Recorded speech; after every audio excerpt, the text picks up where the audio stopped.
पहला जल्दी जल्दी समय नहीं है मेरे पास में, तो दूसरा अध्याय हम लोग ऐड करेंगे, स्टार्ट करेंगे। माता जी प्रभु जी पहला श्लोक के साथ में स्टार्ट करेंगे। कौन स्टार्ट कर रहे हैं? किसी कोई पढ़ना चाह रहे हैं? पढ़िए। अच्छा जानो, पहली बात तो रिवीजन कर लेंगे। तो हम लोग क्या क्या था कारण जो अर्जुन युद्ध नहीं कर पा रहा था? जल्दी जल्दी बताइए। 7:15 तक क्लास चलेगी, 15 मिनट सीरियस क्लास। दया के कारण। एक कारण माता जी बोल दिए दया। दूसरा कारण कोई ना अटेंड नहीं करे क्या? असल भगवत गीता कभी सुने ही नहीं क्या? दूसरा कारण क्या था? अर्जुन क्यों नहीं लड़ना चाह रहे थे?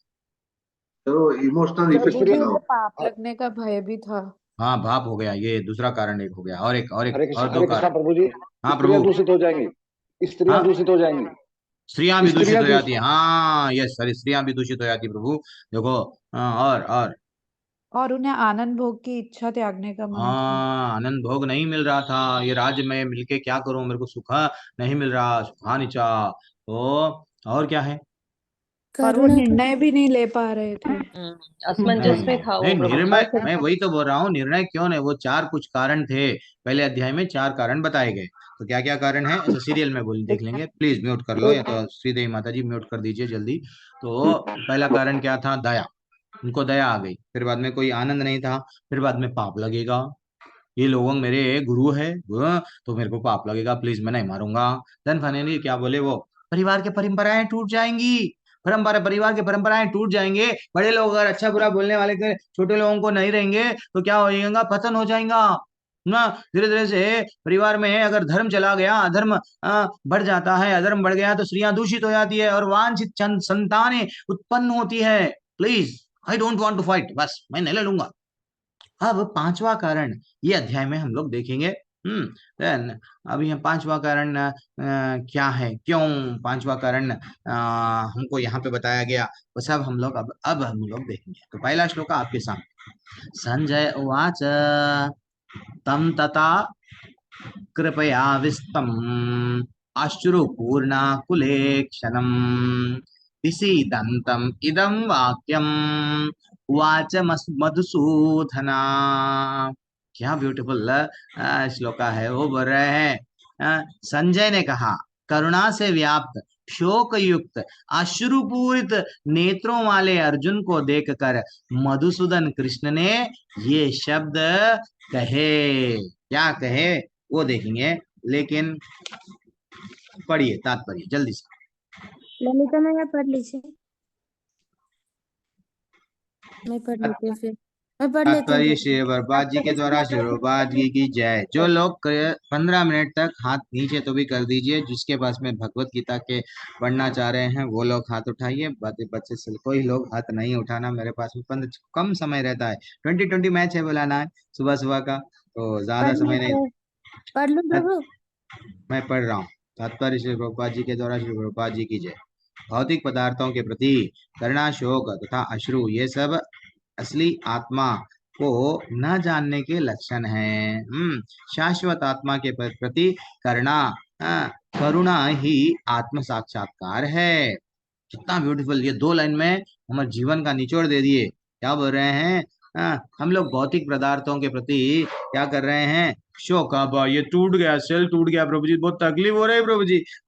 रोते हैं लोग। कई कई कई कोई कुत्ते को अगर मार लग गया, बिल्ली को मार लग गया, नहीं हर चीज क्या है? भौतिक चीज। सॉरी, वो तो हम लोगों को दया करना चाहिए, हम नहीं मारना चाहिए। लेकिन हम वो लोग क्या है, हम लोग आत्मा के लेवल पे नहीं विचार रहे हैं। ये सब असली आत्मा को ना जानने के लक्षण है। अगर कोई बीमार है, अरे कितना बीमार है, बहुत तकलीफ हो रही है, लेकिन वास्तविकता क्या बोल रहे हैं? शाश्वत आत्मा के प्रति करुणा क्या है? भगवान आत्मा के प्रति आत्मा आत्म साक्षात्कार है। आत्मा के प्रति क्या कब जान पाते हैं? आत्मा को भी भोजन देना चाहिए। क्या है वो? हरिनाम।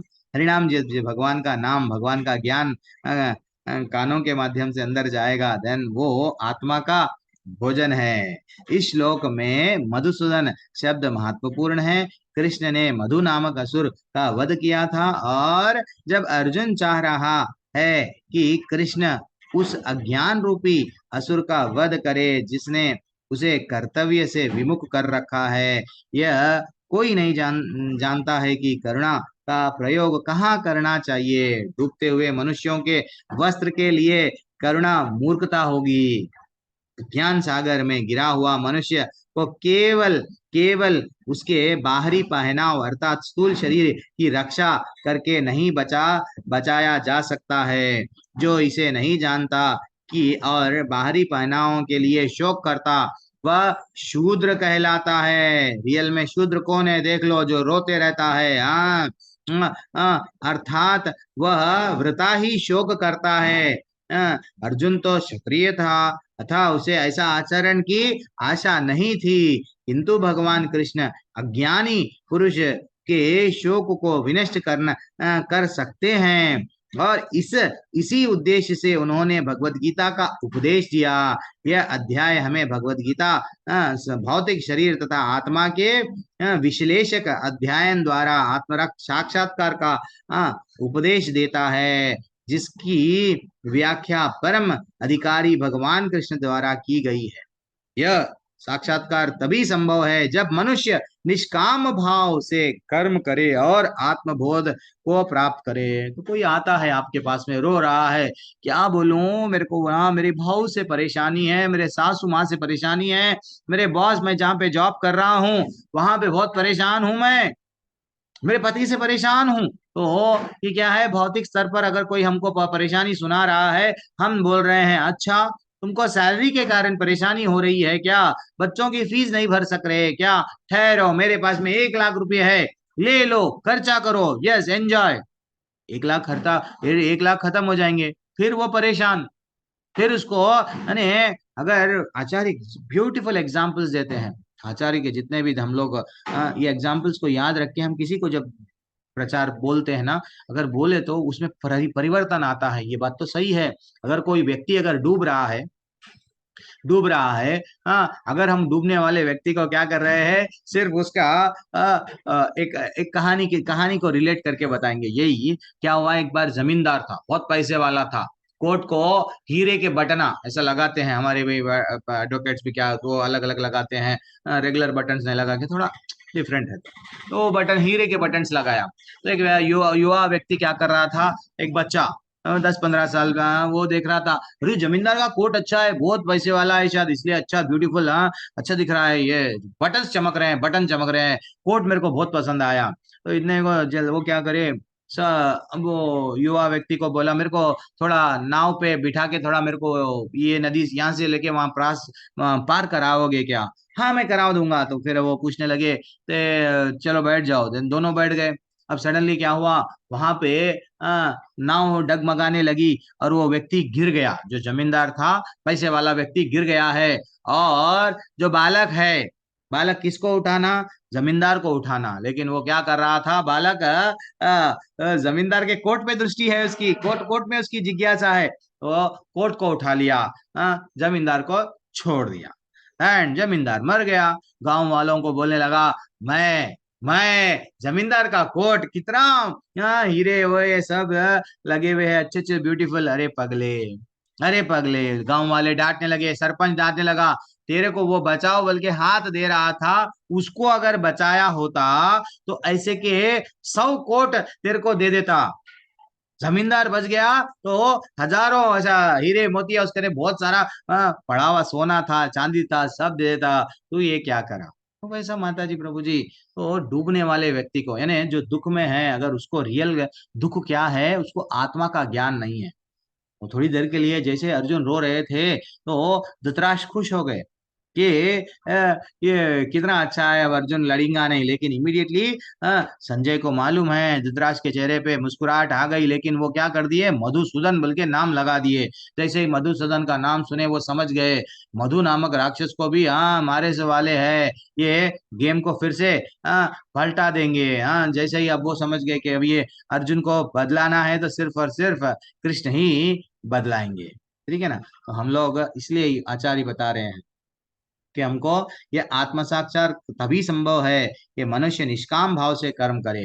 पहले तो लोग बनाते हैं, देखो हम वृद्धाश्रम बनाए, देखो हम हॉस्पिटल बनाए, फ्री दिए, बहुत अच्छा कर रहे हैं, शरीर को नहीं देना चाहिए, गरीब है, अब समझो सब चीज करना है, नहीं करना बोल के नहीं बोल रहे हैं। देखो वृद्धाश्रम बनाए हैं, चलो वृद्धाश्रम में भजन का एक टाइमिंग लगा दो, हाँ हाँ, प्रसाद खिला दो, हाँ, उन लोगों को भी मंदिर में अच्छा सा एक भगवान जी की मंदिर में बुला लो, भगवान की सेवा कराने लगाओ, कुछ भी फूल पूरा फूल फूलों की सेवा दो, वस्त्र बनाने की सेवा दो, कुछ ना कुछ उनके जीवन का शेष भाग है भगवान की सेवा में लगा दिए, फाइनली भगवत धाम चले जाएंगे। ये नहीं कि हम वृद्धाश्रम बनाए, क्योंकि उनकी आत्मा का क्या उद्धार कर रहे हैं, शरीर का उद्धार कर रहे हैं।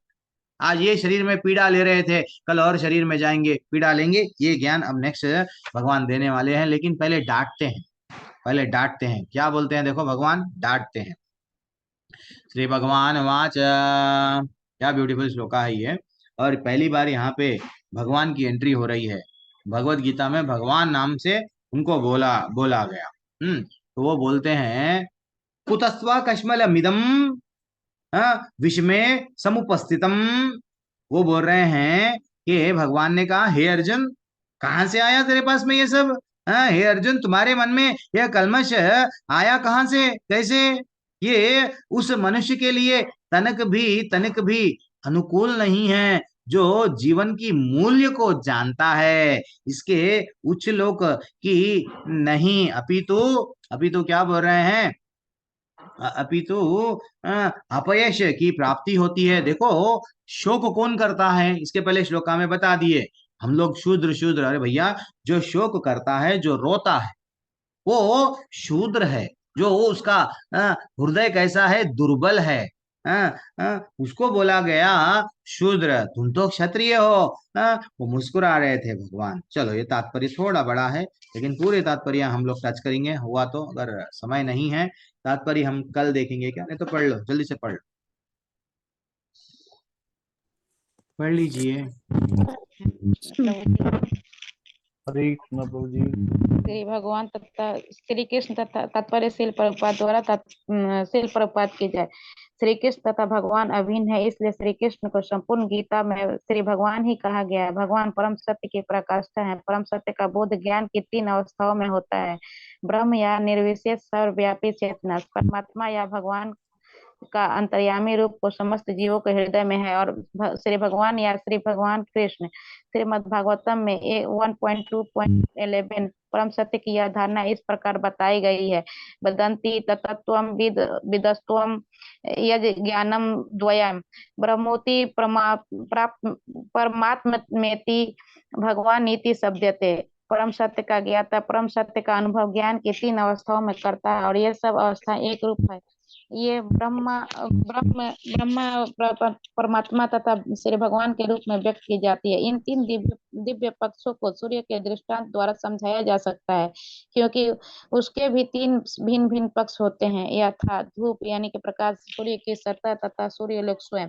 जो सूर्य के प्रकाश का अध्ययन करता है वह नौसिखिया है, जो सूर्य की सत्ता को समझता है वह कुछ आगे बढ़ा हुआ होता है, और जो सूर्य लोक में प्रवेश कर सकता है वह उत्तम ज्ञानी है। जो नौसिखिया सूर्य प्रकाश, उसकी विश्व व्याप्ति तथा उसकी निर्विशेष प्रकृति के अखंड तेज के ज्ञान से ही तुष्ट हो जाता है, वह उस व्यक्ति के समान है जो परम सत्य के ब्रह्म रूप को ही समझ सकता है। जो व्यक्ति कुछ अधिक जानकार है वह सूर्य गोले के विषय में जान सकता है, जिसकी तुलना परम सत्य के परमात्मा स्वरूप से की जाती है। जो व्यक्ति सूर्य लोक में अंतर में प्रवेश कर सकता है उसकी तुलना उससे की जाती है जो परम सत्य के साक्षात रूप की अनुभूति प्राप्त करता है। अतः जिन भक्तों ने परम सत्य के श्री भगवान स्वरूप का साक्षात्कार किया है वे सर्वोच्च अध्यात्मवादी हैं। यद्यपि परम सत्य के अध्ययन से रत सारे विद्यार्थी एक ही विषय के अध्ययन में लगे हुए हैं, सूर्य का प्रकाश, सूर्य का गोला तथा सूर्य लोक की भीतरी बातें। इन तीनों को एक दूसरे से विलग नहीं किया जा सकता। फिर भी तीनों अवस्थाओं में अध्येता एक ही श्रेणी में नहीं होते। संस्कृत शब्द श्री भगवान की व्याख्या व्यास देव के पिता पराशर मुनि ने की है। समस्त धन शक्ति यश सौंदर्य ज्ञान तथा त्याग से युक्त परम पुरुष श्री भगवान कहलाता है। ऐसे अनेक व्यक्ति हैं जो अत्यंत धनी हैं, अत्यंत शक्तिमान हैं, अत्यंत सुंदर हैं और अत्यंत विख्यात विद्वान तथा विरक्त भी हैं, किंतु कोई साधिकार यह नहीं कह सकता कि उसके पास सारा धन शक्ति आदि है। एकमात्र श्री कृष्ण ऐसा दावा कर सकते हैं कि वह श्री भगवान है। ब्रह्मा, शिव या नारायण सहित कोई भी जीव श्री कृष्ण के समान पूर्ण ऐश्वर्यवान नहीं है। अतः ब्रह्म संहिता में स्वयं ब्रह्मा जी का निर्णय है कि श्री कृष्ण स्वयं भगवान है, न तो कोई उसके तुल्य है न उससे बढ़कर है। वे आदि स्वामी हैं, ये भगवान है, गोविंद रूप में जाने जाते हैं और समस्त कारणों के परम कारण है। ईश्वर परम कृष्ण सच्चिदानंद विग्रह अनादि रागी गोविंद सर्व कारणम कारण। ऐसे अनेक पुरुष हैं जो श्री भगवान के गुणों से युक्त हैं, किंतु कृष्ण परम है क्योंकि उससे बढ़कर कोई नहीं है। वे परम पुरुष है, उनका शरीर सच्चिदानंदमय है।